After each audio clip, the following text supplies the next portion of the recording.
Hello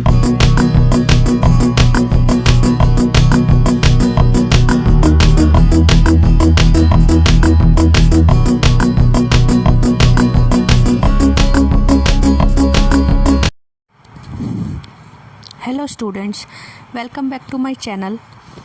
हमने अपनी पिछली क्लास में अकाउंटिंग प्रिंसिपल्स चैप्टर कंप्लीट कर लिया था। आज हम अपनी अकाउंट्स की क्लास में अपना नेक्स्ट चैप्टर स्टार्ट करने वाले हैं, जिसका नाम है बेसिस ऑफ अकाउंटिंग। ठीक है, इस वीडियो को पूरा कंप्लीट करके देखें ताकि आपकी बेटर अंडरस्टैंडिंग डेवलप हो। ठीक है, तो लेट्स बिगिन।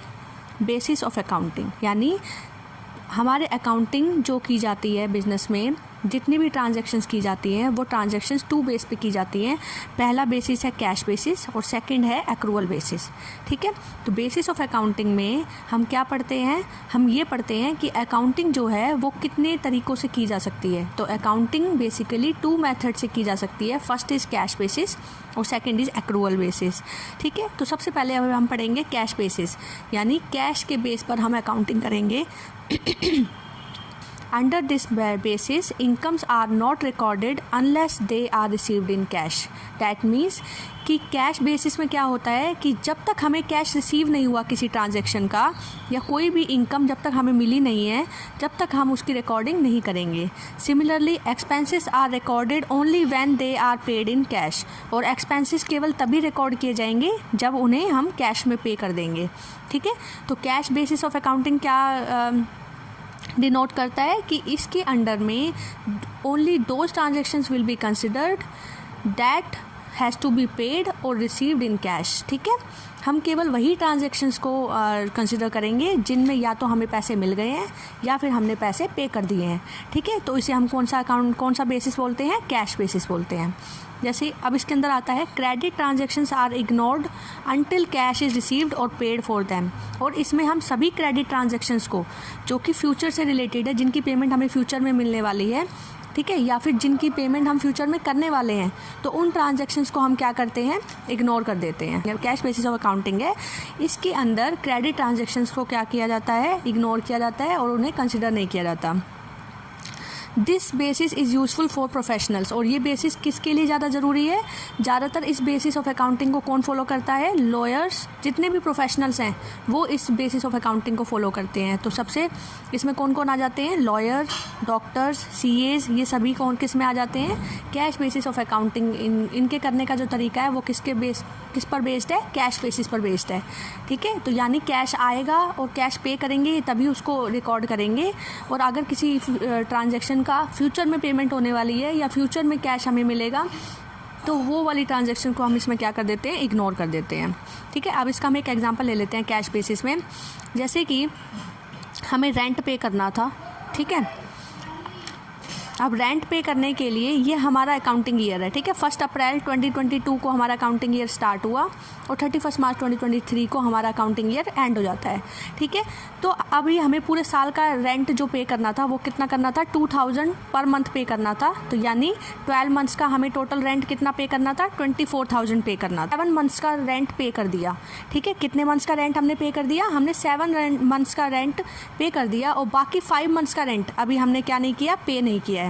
ठीक है, तो हम कैश बेसिस में केवल किसको रिकॉर्ड करेंगे? हम कैश बेसिस ऑफ अकाउंटिंग में सिर्फ उतने ही को ही रिकॉर्ड करेंगे जितना हमने पे कर दिया।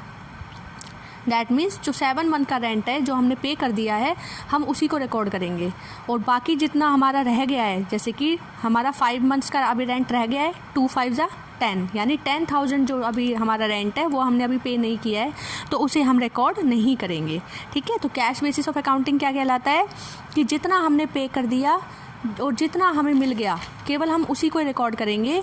और जो चीज़ 1 साल के अंदर हमने पे नहीं की है एक अकाउंटिंग ईयर में, तो उसको हम क्या कर देंगे? इग्नोर कर देंगे। ठीक है, तो इसे हम क्या बोलते हैं? Cash basis of accounting. In cash basis only paid amount of 14,000 will be recorded. ठीक है, तो हम रिकॉर्ड किसका करेंगे? जितना हमने अमाउंट पे कर दिया है। ठीक है, और remaining 10,000 will not be recorded. और जो बचा हुआ 10,000 है उसको हम क्या नहीं करेंगे? उसको रिकॉर्ड नहीं करेंगे। ठीक है, तो जो बचा हुआ जो हमारा रह गया, जिसको अभी हमें पे करना बाकी है, उसे हम क्या बोलते हैं? आउटस्टैंडिंग बोलते हैं। आउटस्टैंडिंग एक्सपेंस, यानी ऐसा एक्सपेंस जो कि ड्यू तो हो चुका है लेकिन अभी हमने पे नहीं किया है। ठीक है, तो उसे हम क्या बोलते हैं? आउटस्टैंडिंग एक्सपेंसेस बोलते हैं। अब इसके बाद हमारा आता है advantages. Cash basis of accounting के एडवांटेजेस क्या होते हैं? सबसे पहले तो ये ईजी मेथड है, क्योंकि इसमें हमें किसी भी चीज़ का क्या इजी मेथड कैसे है? ये सबसे इजी मेथड ये इसलिए है क्योंकि इसमें हमें सिर्फ कैश का आना और जाना देखना है, ठीक है। तो इसलिए इसमें हम सिर्फ कैश, जो भी कैश में हमारे पास आ रहा है हम उसको रिकॉर्ड कर देते हैं, जो भी हमारे पास से कैश जा रहा है हम उसे रिकॉर्ड कर देते हैं। तो ये बहुत ही ईजी और रियलिस्टिक मेथड है, ठीक है। सेकेंड एडवांटेज इसका आता है, second advantage of cash basis of accounting is no estimation is required. यानी इसमें हमें कोई भी एस्टिमेशन करने की ज़रूरत नहीं होती है, क्योंकि हमारे पास जो रियलिस्टिकली जो भी पैसा हमारे पास आ रहा है और जो भी पैसा हमारे पास से जा रहा है हम सिर्फ उसी को रिकॉर्ड कर रहे हैं। तो हमें इसमें कुछ भी अंदाज़ा लगाने की या कुछ भी वैल्यू को एज्यूम करने की ज़रूरत नहीं है, ठीक है। तो यहाँ पर एस्टिमेशन की ज़रूरत नहीं होती है। इसके बाद थर्ड पॉइंट आता है suitable for those enterprises where most of the transactions are on cash basis. और ये उन इंटरप्राइजेज के लिए ये मेथड अच्छा होता है जहाँ पर सारी ट्रांजेक्शन्स कैश के बेस पर होती है। यानी जितनी भी ट्रांजेक्शन्स हो रही हैं वो कैश में ही हो रही हैं, और क्रेडिट ट्रांजेक्शन जहाँ पर होती ही नहीं है, तो उन इंटरप्राइजेज़ के लिए ये वाला जो कैश बेसिस ऑफ अकाउंटिंग है ये सबसे बेस्ट माना जाता है। अब इसकी कमियाँ क्या हैं? सबसे पहला डिसएडवांटेज क्या है? No true and fair value of profit और लॉस एंड फाइनेंशियल पोजीशन, ठीक है। कैश बेसिस ऑफ अकाउंटिंग जो है ये ट्रू और फेयर पोजीशन नहीं बताता है बिज़नेस की, ठीक है। यानी ना तो ये ट्रू प्रॉफिट को और लॉस को हमारे बिज़नेस की को बताता है, और ना ही उसकी फाइनेंशियल पोजीशन को सही तरीके से बताता है। क्यों? क्योंकि ये क्रेडिट ट्रांजेक्शन्स को क्या कर देता है? इग्नोर कर देता है। ये सिर्फ उन्हीं ट्रांजेक्शन्स को रिकॉर्ड करता है जो कि कैश, जिसका कैश हमें मिल गया है या फिर जिनका हमने कैश पे कर दी, तो जिसकी वजह से जो ये इनकी रिजल्ट होते हैं वो क्या होते हैं? ट्रू नहीं होते हैं, ठीक है। सेकंड डिसएडवांटेज क्या आता है? It don't follow matching principle of accounting. Second point क्या आता है? It does not follow matching principle of accounting. यानी जो जिस साल का खर्चा है उस खर्चे की उसी इनकम के साथ हमें उसे क्या करना चाहिए? मैच करना चाहिए, ठीक है। जैसे कि हम इसका एक एग्जाम्पल क्या ले सकते हैं? जैसे कि हमने क्या एग्जाम्पल लिया था? रेंट वाला एग्जाम्पल लिया था, उसी से हम इसको समझते हैं मैचिंग प्रिंसिपल को।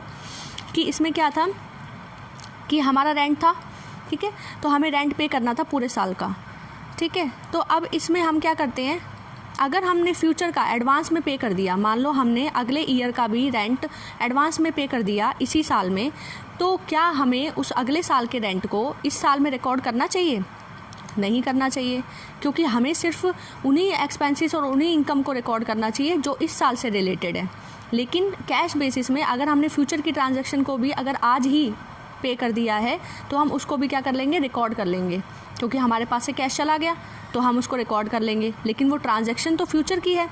तो ये हमारा मैचिंग प्रिंसिपल यहाँ पर क्या होता है? फॉलो नहीं होता है, ठीक है। तो मैचिंग प्रिंसिपल को ये क्या कर देता है? को इग्नोर कर देता है मैचिंग प्रिंसिपल को, ठीक है। इसके बाद हमारा नेक्स्ट आता है companies act 2013 does not recognise it. या कंपनीज एक्ट इस मेथड को क्या नहीं करता? रिकॉग्नाइज नहीं करता है और ना ही इसको एक्सेप्ट करता है।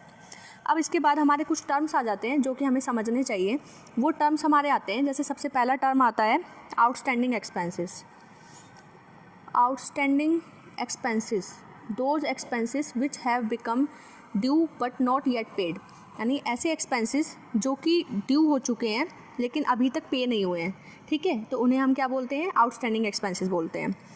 तो कैश बेसिस में आउटस्टैंडिंग एक्सपेंसेस को क्या कर दिया जाता है? इग्नोर कर दिया जाता है, क्योंकि हम इसमें केवल किसकी एंट्री पास करते हैं? जितना एक्सपेंसेस हमने पे कर दिया, और जो हमने पे नहीं किया एक साल के अंदर उसे हम क्या कर देंगे? इग्नोर कर देंगे। जैसे कि हम आउटस्टैंडिंग एक्सपेंसेस का एग्जांपल क्या ले सकते हैं कि जैसे एक साल का हमारा रेंट था, ठीक है, एक साल का रेंट हमें पे करना था। टोटल कितना पे करना था? 2000 के हिसाब से हमें एक साल में 24,000 पे करने थे, ठीक है। लेकिन उसमें से हमने कितना पे कर दिया? हमने 2000 का रेंट 11 मंथ्स का पे कर दिया, ठीक है। यानी हमने कितना पे कर दिया? 22,000 रुपीज़ पे कर दिया। अब हमने कितना पे नहीं किया? एक महीने का रेंट, 1 मंथ का रेंट हमने 2000 रुपीज़ अभी पे नहीं किया है, लेकिन हमें पे तो इसी साल करना चाहिए था। यानी ऐसे एक्सपेंसेस जो हमें पे तो इसी साल करने थे लेकिन हमने पे नहीं किए, तो उन्हें हम क्या बोलते हैं? आउटस्टैंडिंग एक्सपेंसेस बोलते हैं। तो ये जो 2000 एक महीने का रेंट है जो कि हमने नहीं पे किया है वो आउटस्टैंडिंग एक्सपेंसेस है, और इसे कैश बेसिस ऑफ अकाउंटिंग क्या कर देगा? इग्नोर कर देगा। और कैश बेसिस ऑफ अकाउंटिंग किसकी रिकॉर्डिंग करेगा? केवल इसी की रिकॉर्डिंग करेगा जितना हमने पे कर दिया है, ठीक है। तो ये हमारा होता है आउटस्टैंडिंग एक्सपेंसेस। इसके बाद हमारा नेक्स्ट आता है प्रीपेड एक्सपेंसेस। प्रीपेड एक्सपेंसेस क्या होते हैं? Those expenses which are paid in advance, यानी ऐसे एक्सपेंसेस जो कि एडवांस में पे कर दिए गए हैं। ठीक है, इसका मतलब क्या है कि ऐसे एक्सपेंसेस जो हमें पे अभी नहीं करने थे, इस साल हमें पे नहीं करने थे, लेकिन हमने एडवांस में फ्यूचर के भी क्या कर दिए, पे कर दिए, तो उसे हम क्या बोलेंगे? प्रीपेड एक्सपेंसेस बोलेंगे। अब प्रीपेड एक्सपेंसेस का एग्जांपल जैसे हम ले लेते हैं कि ये हमारा अकाउंटिंग पीरियड था, ठीक है, 1 अप्रैल 2022 को स्टार्ट हुआ था, 31 मार्च 2023 को एंड हो जाएगा। ठीक है, तो इस साल में हमने अगले साल का भी क्या कर दिया? रेंट पे कर दिया। ठीक है, एडवांस में, यानी हमने 1 अप्रैल 2023 को जो साल स्टार्ट हुआ था और 31 मार्च 2024 को जो ख़त्म होने वाला था, उस साल के एडवांस को, उस साल के पैसे को हमने क्या कर दिया? इसी साल में पे कर दिया, यानी यहीं पर हमने उसको क्या कर दिया? पे कर दिया। 24,000 हमारा रेंट था, ठीक है, पूरे साल का, तो अगले साल का जो 24,000 है वो हमने इसी साल पे कर दिया। तो इसका मतलब क्या है कि हमने एडवांस में क्या कर दी? पेमेंट कर दी। इसको हम क्या बोलते हैं? प्रीपेड एक्सपेंसेस बोलते हैं। प्रीपेड एक्सपेंसेस यानी ऐसे एक्सपेंसेस जो कि हमने एडवांस में पे कर दिए हैं। ठीक है, तो जो भी हमने एडवांस में पेमेंट की है, तो क्या हमें उसे रिकॉर्ड करना चाहिए? क्योंकि वो तो हमारे अकाउंटिंग ईयर का खर्चा नहीं है, वो तो हमें अगले साल करना था और हमने इस साल ही पे कर दिया, तो हमें उसे रिकॉर्ड नहीं करना चाहिए। लेकिन कैश बेसिस ऑफ अकाउंटिंग में जो पैसा हमने पे कर दिया, चाहे वो हमने अगले साल का ही क्यों नहीं किया हो, तो हम उसे भी क्या कर लेते हैं? रिकॉर्ड कर लेते हैं। ठीक है, तो इससे क्या होता है? जो रिजल्ट निकल के आते हैं वो कैसे होते हैं? वो मिसलीडिंग होते हैं। ठीक है, और वो सही नहीं होते हैं। अब इसके बाद हमारा नेक्स्ट आता है प्रीपेड एक्सपेंसेस के बाद एक्रूड इनकम। एक्रूड इनकम क्या होती है? Income earned but not received, यानी ऐसी इनकम जो हमने कमा ली है बट अभी हमें मिली नहीं है, यानी मिलनी चाहिए थी लेकिन हमें मिली नहीं, उसे हम क्या बोलेंगे? एक्रूड इनकम बोलेंगे। जैसे, ठीक है, जैसे कि इसका हम एक एग्जांपल ले सकते हैं कि मेरे पास कुछ ट्यूशन के बच्चे पढ़ने के लिए आते थे। ठीक है, तो अब वो ट्यूशन के बच्चे मेरे पास पढ़ने आ रहे हैं, तो मैंने उनको पूरे साल पढ़ा दिया। ठीक है, ये मेरा अकाउंटिंग ईयर था। ठीक है, 1 अप्रैल को स्टार्ट हुआ था और 31 मार्च को एंड हो जाएगा। ठीक है, 2022 में स्टार्ट हुआ, 2023 में एंड हो जाएगा। अब इस साल मैंने पूरे बच्चों को, सभी बच्चों को क्या कर दिया? पूरे साल पढ़ा दिया। ठीक है, अब पूरे साल पढ़ाने के बाद जब मैंने उनसे फ़ीस मांगी तो उन्होंने मुझे फ़ीस देने से मना कर दिया। ठीक है, तो इसमें क्या हुआ कि जब मैंने पैसा कमा लिया, यानी मैंने तो अर्न कर लिया, मुझे वो पैसे मिलने चाहिए थे, लेकिन वो पैसे मुझे नहीं मिले। ठीक है, तो उस केस में उसको हम क्या बोलते हैं? Accrued income. क्या बोलते हैं?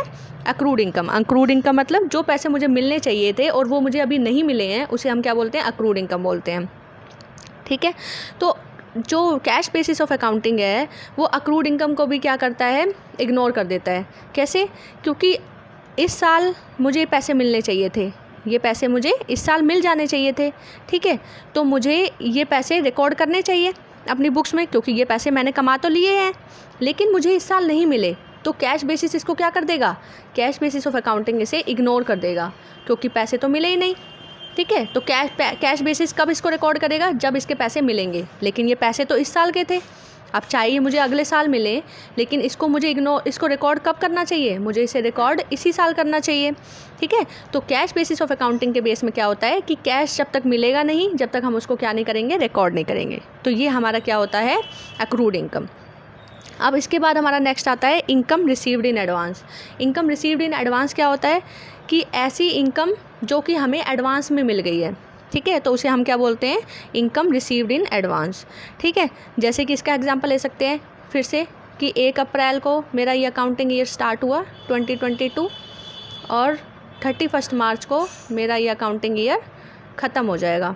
ठीक है, तो इसमें क्या हुआ कि इस अकाउंटिंग ईयर की तो फ़ीस बच्चों ने पे कर ही दी। इसके बाद मेरे कुछ बच्चे ऐसे स्टूडेंट्स थे जिन्होंने मुझे अगले साल की भी फ़ीस 2024 की फ़ीस भी इसी साल पे कर दी। ठीक है, यानी 2024 में जो पेमेंट उन्हें मुझे करनी थी अगले सेशन की, उसकी भी पेमेंट उन्होंने मुझे क्या कह दी कि आप एडवांस में ही ले लो मैम। तो एडवांस में जो पेमेंट मुझे मिल गई है, तो क्या मुझे उसे रिकॉर्ड करना चाहिए?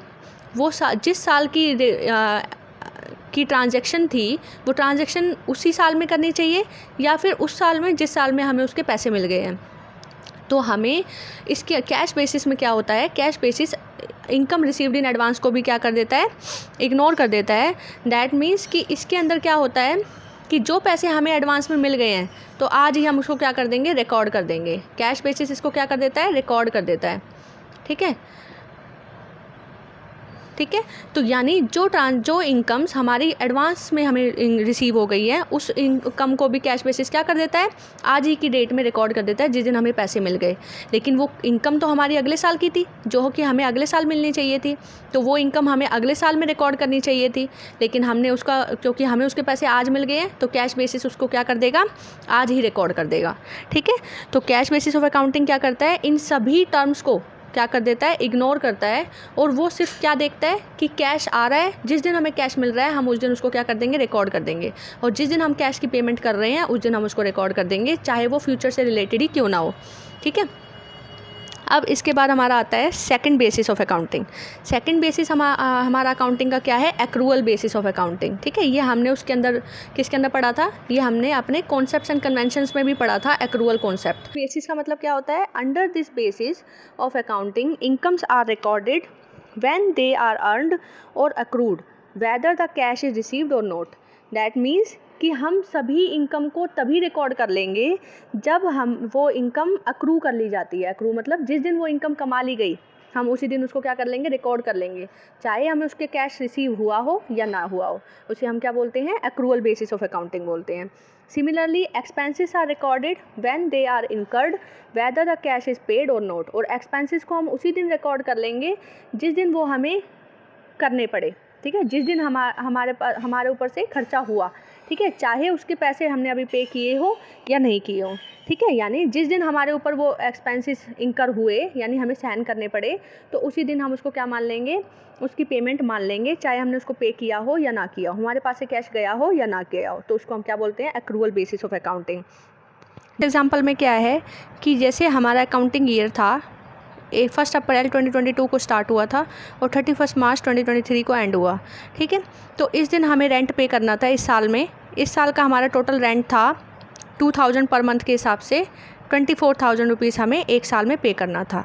ठीक है, अब इसके बाद हम क्या करते हैं कि हमने अपना नेक्स्ट ईयर का भी रेंट यानी नेक्स्ट ईयर का 24,000 भी हमने क्या कर दिया, अभी पे कर दिया। ठीक है, तो एक्रूअल बेसिस ऑफ अकाउंटिंग सिर्फ किसको रिकॉर्ड करेगा, जो कि इस साल का एक्सपेंसेस था। ठीक है, और जो नेक्स्ट ईयर का एक्सपेंस है उसको हम क्या करेंगे, रिकॉर्ड नहीं करेंगे। उस ट्रांजैक्शन को हम क्या करेंगे, उसमें से हम इस टोटल 48,000 जो हमने पे किया है उसमें से अगले साल का जो रेंट है हम उसे माइनस करके और बाकी का जितना रेंट होगा जो इस साल का रेंट है उस रेंट को हम क्या कर लेंगे, रिकॉर्ड कर लेंगे। तो इसे हम क्या बोलते हैं, एक्रूअल बेसिस। एक्रूअल बेसिस का मतलब क्या है, जो भी एक साल का एक्सपेंसेस है या एक साल की जो इनकम है उसको हम रिकॉर्ड करते हैं और फिर चाहे उसकी पेमेंट हमने अगले साल ही क्यों ना की हो और चाहे उसकी पेमेंट हमें अगले साल ही क्यों ना मिली हो। लेकिन कैश बेसिस में हम क्या कर देते थे, अगर हमने इस साल पे किया है अगले साल का एडवांस पेमेंट तो उसको भी हम क्या कर देते थे, रिकॉर्ड कर लेते थे क्योंकि कैश हमारे पास से जा रहा है। लेकिन एक्रूअल बेसिस में हम प्रीपेड को क्या नहीं करते, रिकॉर्ड नहीं करते। ठीक है, हम सिर्फ उन्हीं को रिकॉर्ड करेंगे जो कि इस साल से रिलेटेड एक्सपेंसेस हैं। ठीक है, अब इसके बाद हमारा नेक्स्ट आता है इसके एडवांटेजेस। एक्रूअल बेसिस के एडवांटेजेस क्या है कि ये ट्रू एंड फेयर पिक्चर देता है फाइनेंशियल पोजीशन की, बिजनेस की। ठीक है, यानी बिजनेस की फाइनेंशियल पोजीशन को और प्रॉफिट एंड लॉस को ये ट्रूली दिखाता है। ठीक है, ट्रूली प्रेजेंट करता है क्योंकि इसके अंदर all cash and credit transactions are taken into consideration. क्योंकि इस मेथड के, इस बेसिस के अंदर जितनी भी क्रेडिट ट्रांजेक्शन्स हैं और जितनी भी कैश ट्रांजेक्शन्स हैं उन सभी को क्या किया जाता है, कंसिडर किया जाता है। It follows matching principal. इसके अंदर मैचिंग प्रिंसिपल भी क्या किया जाता है, फॉलो किया जाता है। मैचिंग प्रिंसिपल मतलब जो इस साल के खर्चे हैं उनको इसी साल की इनकम के साथ मैच किया जाएगा। अगले साल की इनकम और एक्सपेंसेस को हम इसमें क्या नहीं करेंगे, हम उसको रिकॉर्ड नहीं करेंगे। ठीक है, यानी जो भी अगले साल से रिलेटेड खर्चा होगा उसे हम क्या कर देंगे, उन्हें हम इग्नोर कर देंगे और जो इस साल का खर्चा और इनकम है उसी को हम क्या करेंगे, आपस में मैच करेंगे। ठीक है, तो ये जो मेथड है ये मैचिंग प्रिंसिपल को क्या करता है, फॉलो करता है। लेकिन कैश बेसिस में क्या होता है, कैश बेसिस में अगले साल का खर्चा अगर हमने इसी साल पे कर दिया तो उसको भी हम रिकॉर्ड कर लेंगे। ठीक है, और अगर हमारा इस साल का हमने जो खर्चा है जो अगले साल में हमने पे किया है तो उसको हम क्या नहीं करेंगे, रिकॉर्ड नहीं करेंगे। ठीक है। थर्ड पॉइंट आता है it is recognised by companies act 2013, यानी ये जो बेसिस है, इस बेसिस को कंपनीज एक्ट 2013 भी क्या करता है, एक्सेप्ट करता है एज अ लीगल एविडेंस। यानी इस मेथड को पूरी तरीके से क्या किया जाता है, एक्सेप्ट किया जाता है। इस बेसिस को, एक्रूअल बेसिस को कंपनीज एक्ट 2013 भी क्या करता है, एक्सेप्ट करता है। अब इसके डिसएडवांटेजेस क्या है कि ये सिंपल नहीं है। ठीक है, कैश बेसिस के बराबर। कैश बेसिस में हम सिर्फ क्या करते थे, जो कैश आ रहा है उसको रिकॉर्ड कर लेते थे, जो कैश जा रहा है उसको रिकॉर्ड कर देते थे, चाहे वो फिर फ्यूचर से रिलेटेड भी क्यों ना हो। ठीक है, लेकिन इसमें क्या होता है, इसमें हम फ्यूचर की ट्रांजैक्शन, जो फ्यूचर में हमारे पेमेंट मिली है, लेकिन वो अगर इस साल से रिलेटेड है तो हम उसको भी रिकॉर्ड करेंगे। ठीक है, और इस साल की जो हमारे एक्सपेंसेस हैं उसको भी हम पूरा रिकॉर्ड करेंगे, चाहे उसकी पेमेंट हम अगले साल ही क्यों ना करें। ठीक है, तो इसलिए ये मेथड जो है ये थोड़ा सिंपल नहीं है कैश बेसिस की कंपैरिजन में। इसके बाद एस्टिमेट्स आर रिक्वायर्ड, इसमें हमें एस्टिमेशंस करने पड़ते हैं, क्योंकि एस्टिमेशन का मतलब क्या है कि इसमें हमें कुछ एजम्पशंस भी लगानी पड़ती हैं, हमें एज्यूम करने पड़ते हैं अमाउंट्स। जैसे कि हमने एग्जांपल लिया था कि हमारा 1 साल का रेंट था। ठीक है, 1 साल का रेंट 1 अप्रैल को से 31 मार्च, हमारा 1 साल का रेंट कितना था, 24,000 रुपीज़ का रेंट था। ठीक है, अब इसमें से हमने कितने पे किए इस साल सिर्फ हमने 22,000 ही पे किए, तो यानी 2,000 हमने पे नहीं किए। तो जो 2,000 हमने पे नहीं किए हैं तो उसका हमें क्या करना पड़ेगा, एस्टिमेशन करना पड़ेगा कि 1 महीने का जो रेंट है वो कितना है, और वो हमने जो अभी पे नहीं किया है। ठीक है, लेकिन कैश बेसिस में हमें ऐसा एस्टिमेशन लगाने की ज़रूरत नहीं है, जितना हमने पे किया हम उसको क्या कर लेंगे, रिकॉर्ड कर देंगे। तो इसमें क्या होता है कि इसमें हमें कुछ एस्टिमेशंस भी क्या करने होते हैं, करने पड़ते हैं। ठीक है, अब इसके बाद हमारा नेक्स्ट आता है difference between cash basis and accrual basis. इन दोनों के बीच में डिफरेंस क्या है, तो सबसे पहला डिफरेंस जो है वो क्या है, रिकॉर्डिंग। ठीक है, रिकॉर्डिंग में क्या है, this basis records only the cash transactions. ठीक है, कैश बेसिस में सिर्फ कैश ट्रांजैक्शंस को क्या किया जाता है, रिकॉर्ड किया जाता है, और बाकी क्रेडिट ट्रांजैक्शंस को ये क्या कर देता है, इग्नोर कर देता है। एक्रूअल बेसिस में हम सभी ट्रांजैक्शंस को रिकॉर्ड करते हैं, all those transactions are taken into consideration whether it is in cash और क्रेडिट, चाहे वो कैश में हो चाहे वो क्रेडिट में हो, हम सभी ट्रांजैक्शंस को क्या करते हैं, रिकॉर्ड करते हैं। इसके बाद सेकंड पॉइंट आता है timing of recording of incomes, यानी इनकम्स को हम कब रिकॉर्ड करेंगे, only those incomes are recorded which have been received in cash, यानी सिर्फ वही इनकम्स को हम रिकॉर्ड करेंगे जो कि हमें कैश में मिली है। All incomes are recorded whether cash received और नोट, इसमें हम सभी इनकम्स को रिकॉर्ड करेंगे 1 साल की, चाहे उसका पैसा अभी हमें इस साल मिला है या नहीं मिला है। ठीक है, अब इसके बाद आता है treatment of outstanding expenses, prepaid expenses, accrued incomes and incomes received in advance. तो it does not take all these items into consideration, यानी कैश बेसिस जो ऑफ अकाउंटिंग है वो इन सभी टर्म्स को क्या करता है, कंसिडरेशन में नहीं लेता। ठीक है, ये सिर्फ किसको कंसिडर करता है, कैश को, कि कैश आ रहा है या कैश जा रहा है। ठीक है, तो ये इसे इन टर्म्स को क्या करता है, इग्नोर कर देता है। लेकिन अक्रूअल बेसिस इन सभी टर्म्स को क्या करता है, कंसिडर करता है, क्योंकि इसमें आउटस्टैंडिंग एक्सपेंसेस को भी क्या किया जाता है, रिकॉर्ड किया जाता है, और प्रीपेड एक्सपेंसेस को भी, जो भी प्रीपेड एक्सपेंसेस हैं जो कि हमने पहले एडवांस में पे कर दिए हैं, तो उन सभी की रिकॉर्डिंग को भी क्या करता है, ये दिखाता है कि जो इस साल से रिलेटेड है उन सभी ट्रांजैक्शंस को हम क्या करते हैं, रिकॉर्ड करते हैं। तो इसमें अक्रूअल बेसिस में इन सभी को क्या किया जाता है, कंसिडर किया जाता है, लेकिन इसमें सभी को कंसिडर नहीं किया जाता। ठीक है, इसके बाद आता है लीगल पोजीशन। ये मेथड जो है, ये बेसिस जो है, ये कंपनीज एक्ट 2013 द्वारा रिकॉग्नाइज नहीं है, यानी कंपनीज एक्ट 2013 इस बेसिस को एक्सेप्ट नहीं करता। ठीक है, लेकिन ये बेसिस, अक्रूअल बेसिस जो है, ये रिकॉग्नाइज्ड है कंपनीज एक्ट द्वारा। ठीक है, कंपनीज एक्ट 2013 इसे रिकॉग्नाइज करता है। इसके बाद आता है next, ascertainment of correct profit और लॉस।